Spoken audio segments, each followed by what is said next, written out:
guys something. Do you have a backlog of games? You know, a list of games that you own but never actually had the time to sit down to play or at least finish? I do. Odin Sphere, Kid Icarus Uprising, Final Fantasy XIII, Skyward Sword. I don't mean to neglect games like this, but sometimes you can find yourself too distracted to take the time to see what exactly you spent your money on. I also have a backlog of some digital titles as well, and today I'm finally going to give one the attention it deserves, Cave Story. I don't remember the exact details on how I came across this game, but after some research, it seemed to be a title very similar to the likes of Metroid, and as you guys know, I love Metroid, can't get enough of it.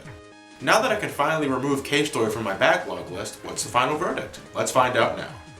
First, a little history. Cave Story was made by one guy. One guy. Daisuke Amaya conceptualized the game, designed it, programmed it, and wrote the soundtrack. By God. It took him 5 years, but serious kudos to this man. I see games started and canceled all the damn time by lone individuals, and to see one finally completed and praised, that's gotta give some serious morale boost to all indie developers out there. Cave Story initially began as a freeware game for the PC. In fact, you can still play the game for free if you choose by downloading it at cavestory.org. There are versions for both PC users and Mac users, so just about everyone can play it. The version I own and the one we'll be looking at for today is the version released on WiiWare, published by Nicholas, which costs 1200 Wii points and features updated visuals along with a remixed soundtrack, which I will say is pretty great stuff, if a little ear grating at times. I also went out of my way to purchase the 3DS eShop version for $10, which doesn't contain the updated graphics of the WiiWare port, but it does have an optional challenge called the Wind Fortress, so if you want more bang for your buck and don't care about the cleaner graphics, you should probably get the 3DS eShop version. Or Cave Story Plus, which is the same thing only for your home computer. Wow, there are a lot of ports for this game, but it still doesn't come close to Sonic 1. That game is fucking everywhere. Cave Story. You're in a cave, and there's a story, so the name makes sense. But what exactly is going on in the world of this game? You start out as a silent and incredibly pale looking boy who can't do anything but jump when you first start. After getting used to the controls and avoiding these cute little critters, you pilfer your first weapon, the Polar Star. You can shoot in a total of 4 directions, but you can't aim diagonally, unfortunately. Every weapon you possess can level up a total of 2 times by collecting these energy triangles that enemies can drop after killing them. However, if you take too much damage, your weapons will degrade back to their level 1 state, so while you may think you can go absolutely balls to the wall nuts with your weapons, and trust me, that's very easy to do in my case, you may end up shooting yourself in the foot by being too reckless. Most of your weapons don't have an ammo count, and when they do, it regenerates in a short amount of time, but being patient is the key to making a safe path to travel. Cave Story doesn't contain checkpoints per se, but there are plenty of refill stations and save points sprinkled throughout in each area. Be sure to use these whenever you can, especially after cutscenes, because if you die without doing so, you have to reload the save file and rewatch the cutscene over again. If you take the time to explore every wall of the caves you journey in, you'll find some life capsules, permanently extending your life meter. And if you weren't getting Metroid vibes out of that, just listen to the tune that plays when you pick it up. You can even find missiles later down the road and missile expansions to increase your ammo count for them. So yeah, it's pretty obvious that the guy was somewhat inspired by the Metroid franchise, and hey, I'm game. I love the feeling of progressively getting stronger in a game. It drives me to play the game further and see what lies ahead. Anyway, let's go back to the story for a second. Inside these caves lies the Mimiga village, home of the Mimigas, a race of these cute... what the hell are these things supposed to be? Bunnies? Dogs? I don't know. The Mimigas are being terrorized by a mad doctor who possesses an artifact known as the Demon Crown, which grants him supernatural abilities like floating ominously. Accompanying the doctor is this large lunchbox known as Balrog, who taps into his inner Kool-Aid man whenever he enters a room, and this mysterious female known as Misery. May I ask, who the hell names their kid Misery? You're just asking her to be part of the dark side in due time.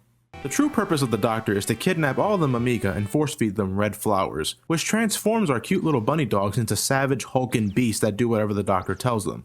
Among the residents of Mimiga Village is a girl named Sue, who, along with her brother and a man named Professor Booster, wishes to stop the doctor and asks our hero to help stop him. That's about as simple as I can make it, guys. As you continue your quest to stop the bad guys, the story itself sort of nosedives into the dark abyss. While the art style makes you think this game is lighthearted in its entirety, this game's plot gets pretty fucking depressing as you move along. You'll learn more about the history of the Mimiga, the Demon Crown, who exactly our hero is or used to be, and death is always around the corner. This game will punch you in the gut, especially if you get attached to certain characters. Among the characters you can get attached to is Curly Brace, a girl you'll encounter the moment you enter the Sand Zone. She's pretty much a female counterpart to our hero, only she actually communicates with actual dialogue. You know, after playing this game multiple times, I still don't understand why our hero decides to go the silent route. Does it really matter if he speaks or not? Curly Brace will actually accompany and help you at certain parts of the game, and depending on your actions, can either die a horrible death after a certain boss fight or live to help you at the very end of the game. Cave Story has multiple endings, which all depends on what you do at certain points of the game.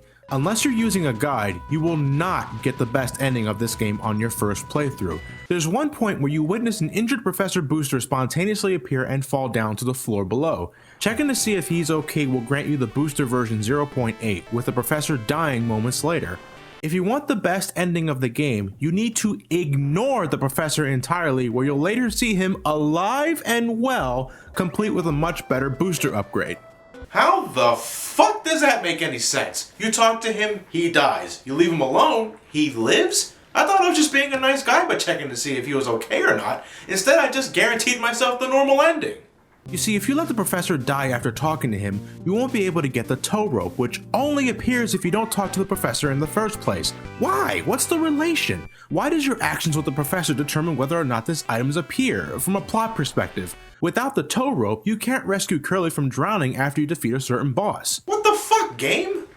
Getting the best ending also requires you to restore Curly's memory when she recovers from near death, which in of itself isn't exactly cryptic, but you'll need to go out of your way to get the necessary items to complete the task.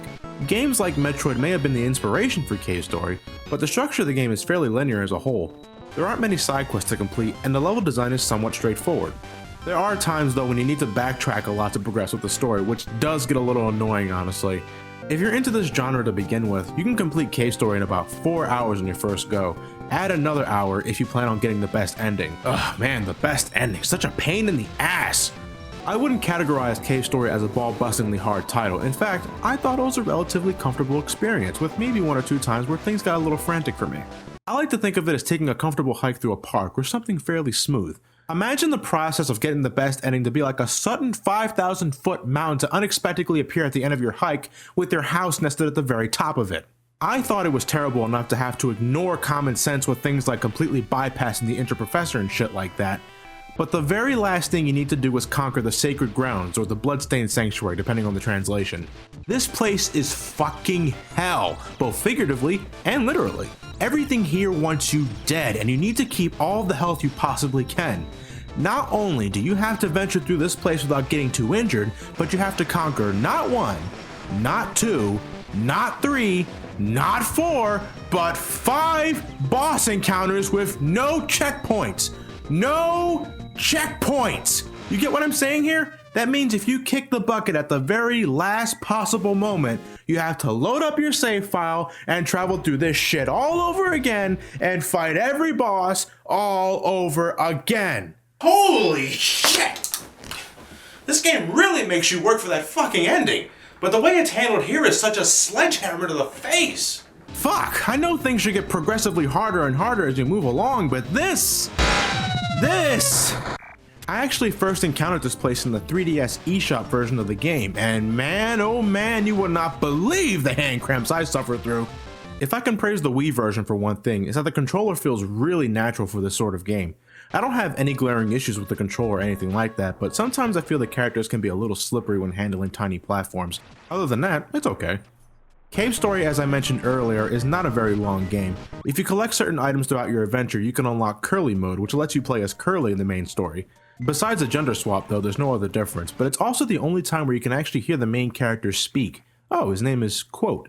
Wait, Curly Brace and Quote? Oh, I see. If you're playing the Wii version, Curly mode is unlocked from the start, as well as boss attack and a time attack move for the Bloodstained Sanctuary. Notwithstanding the obnoxious difficulty spike at the end when going for the best ending, I can still easily recommend something like Cave Story. Yeah, it's short. Yeah, you can probably find Meteor games for around the same price, and yes, the last part is bullshit, but I still had a really enjoyable time playing it. Since I began playing it earlier last week, I've completed the game around 5 times, once on the original PC release, once on the 3DS eShop version, and 3 times on the Wii version. That's including a run-through in Curly mode. Look at that cute smile when she's obliterating that monster. If you're not sure if this game is right for you, download the freeware version of the game. I believe it has controller support, and even if it doesn't, the keyboard controls are perfectly fine. If you liked what you played, please, I implore you to invest in a retail version and show some support. All the retail versions also have difficulty options, so you can adjust the difficulty to your liking for an easier experience or a hellish experience. I think I might just purchase the 3D version of the game on the 3DS because why not? I liked what I played here, so why not own a graphically enhanced version of it? Hey, I already own like 20 copies of Sonic 1, this is nothing new to me. Okay guys, for next week I'm actually going to be taking the week off, seeing as I have an event to attend to that I need to get ready for. I'm not exactly done with indie games just yet. I have a few titles to review before heading into the likes of Minecraft. In the meantime, I hope you guys can find some enjoyment with the Let's Play channel and Brain Scratch commentaries. I might even do another live stream before heading off to Pittsburgh. But in the meantime, thank you guys for watching. You guys have a great night and take care.